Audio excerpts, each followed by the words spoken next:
तो hello guys, आप अगर एसएससी जीडी या बिहार पुलिस या झारखंड पुलिस की तैयारी कर रहे हैं तो ये क्लास आपके लिए बहुत ही इम्पोर्टेंट है। और स्पेशली आज इसी टॉपिक से मैं जितने भी टॉपिक आ चुके हैं क्वेश्चन केमिस्ट्री या बायोलॉजी या फिजिक्स से, तो उसी से रिलेटेड सारे क्वेश्चन करने वाले हैं। तो चलिए करते हैं पहला नंबर क्वेश्चन। जल का रासायनिक सूत्र क्या है? तो जल का रासायनिक सूत्र क्या है? H2O हो जाएगा। चलिए करते हैं आगे। अम्ल का स्वाद कैसा होता है? अम्ल का स्वाद कैसा होता है? तो खट्टा होता है, बिल्कुल। चलिए करते हैं आगे। उदासीन विलयन का पीएच मान कितना होता है? उदासीन विलयन का पीएच मान कितना होता है? 1 होता है, 5 होता है, 7 होता है या 14 होता है? तो इसका आंसर हो जाएगा कितना? 7 होता है। ठीक है, चलिए करते हैं नेक्स्ट। 4 नंबर क्वेश्चन है, खाने के नमक का रासायनिक सूत्र क्या है? पहला नंबर है NaCl, बी नंबर है HCl, सी नंबर है NaOH, डी NaCO3।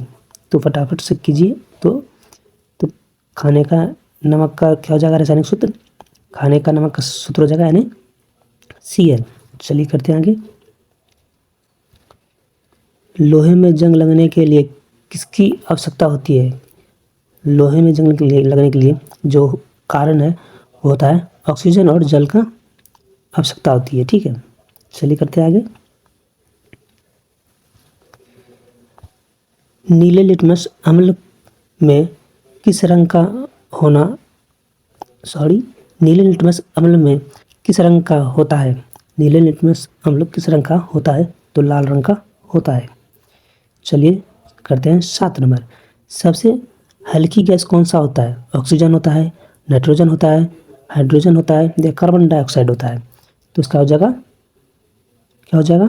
हाइड्रोजन। आपको जितने भी क्वेश्चन आ रहे हैं आप उसे करते चले, ठीक है, ताकि आपको कोई प्रॉब्लम ना हो और आपको भी पता चलता रहे कि आप कितना अटेम्प्ट कर पाते हैं। ठीक है, अटेम्प्ट करने के लिए मैं इसीलिए बोलता हूँ ताकि आपको रिवाइज होता रहे।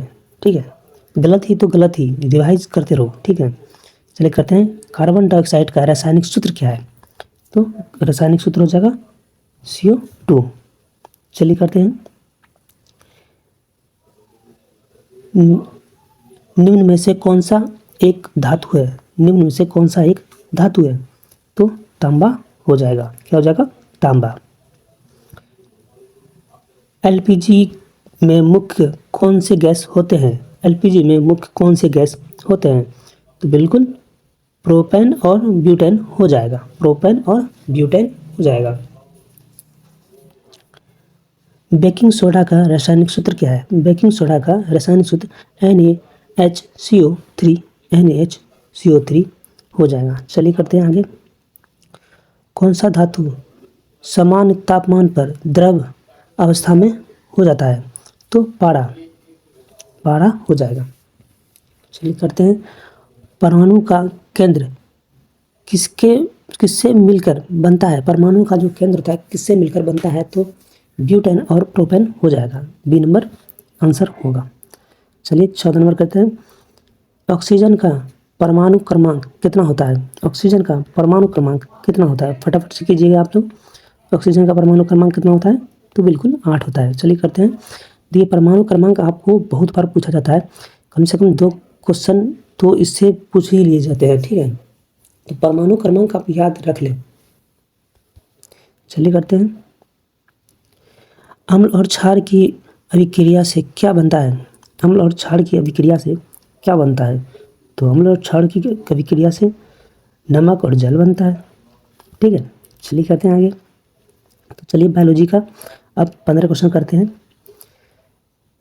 जीवों की संरचनात्मक एवं क्रियात्मक इकाई क्या है? जीवों की संरचनात्मक या क्रियात्मक इकाई क्या है? तो कोशिका है। चलिए करते हैं आगे। कोशिका का नियंत्रण केंद्र किसे कहा जाता है? कोशिका का नियंत्रण केंद्र को कहा जाएंगे क्या? केंद्र को ही कहते हैं ना। चलिए कहते हैं। पौधे अपने भोजन किस अभिक्रिया द्वारा बनाते हैं? पौधे किस अभिक्रिया द्वारा बनाएंगे? प्रकाश संश्लेषण द्वारा बनाएंगे। बिल्कुल ये सही है, प्रकाश संश्लेषण हो जाएगा। देखिए, आप आपको अगर क्वेश्चन नहीं आता तो आप सुन के आप याद करो, और नेक्स्ट जब क्लास में करवाऊँगा तो उसमें आप आराम से स्कोर कर पाओगे। ठीक है, चलिए करते हैं। प्रकाश संश्लेषण के लिए आवश्यक हरा वर्णक कौन सा है? तो हरा वर्णक कौन सा है? क्लोरोफिल हो जाएगा, क्लोरोफिल। चलिए करते हैं आगे। चलिए 20 नंबर, मानव शरीर में रक्त को पंप करने वाला अंग कौन सा है? तो बिल्कुल हृदय हो जाएगा, हृदय ही हमारे खून को पंप करता है।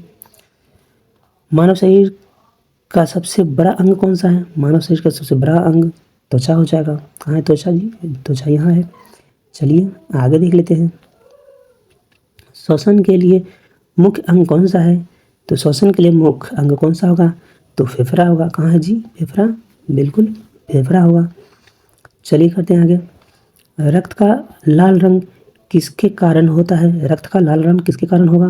तो हीमोग्लोबिन के कारण होगा, बिल्कुल जी, हीमोग्लोबिन हो जाएगा। चलिए करते हैं आगे। आगे देख लेते हैं। मानव शरीर में भोजन का पाचन मुख्य रूप से कहाँ होता है? तो छोटी आंत में होते हैं, मुख्य रूप से छोटी आंत में होती है। ठीक है, चलिए करते हैं आगे। 25 नंबर करते हैं। विटामिन सी की कमी से कौन सा रोग होता है? तो बिल्कुल ये मैंने कल का क्लास में करवा दिया था, तो शक भी हो जाएगा, ये शक भी हो जाएगा। चलिए करते हैं आगे।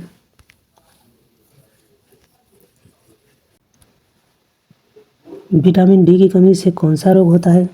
तो रिकेटस होता है, बिल्कुल कल ये सब मैंने करवाया था। ये सब क्वेश्चन बहुत ही पूछे जाते हैं, विटामिन से रिलेटेड आप क्वेश्चन कर लिया करो, ठीक है, ताकि आपको दिक्कत ना हो। पौधे में जल और खनिज का परिवहन कौन करता है? तो जाइलम करता है, जाइलम हो जाएगा। और पौधों में भोजन का परिवहन कौन करता है? तो परिवहन कौन करेगा? तो फ्लोएम करेगा। चलिए करते हैं आगे।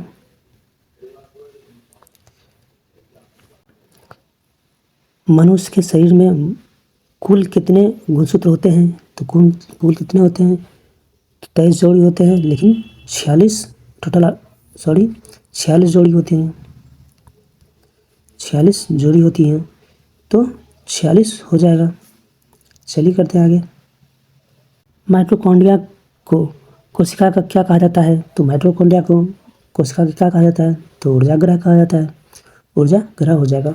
चलिए अगर यहाँ तक आप आ चुके हैं तो चैनल को सब्सक्राइब भी कर लें, ताकि आपको रोज़ प्रैक्टिस करवाते रहे हम, और आप लोग भी प्रैक्टिस करते रहो, क्योंकि एग्ज़ाम के टाइम पढ़ाई नहीं होती, पढ़ाई होती है एग्ज़ाम से पहले। तो चलिए मिलते हैं आपसे नेक्स्ट क्लास में। तब तक आप लोग रिवाइज अगर करना है तो पिछले वाले क्लास को भी रिवाइज कर लो, ठीक है।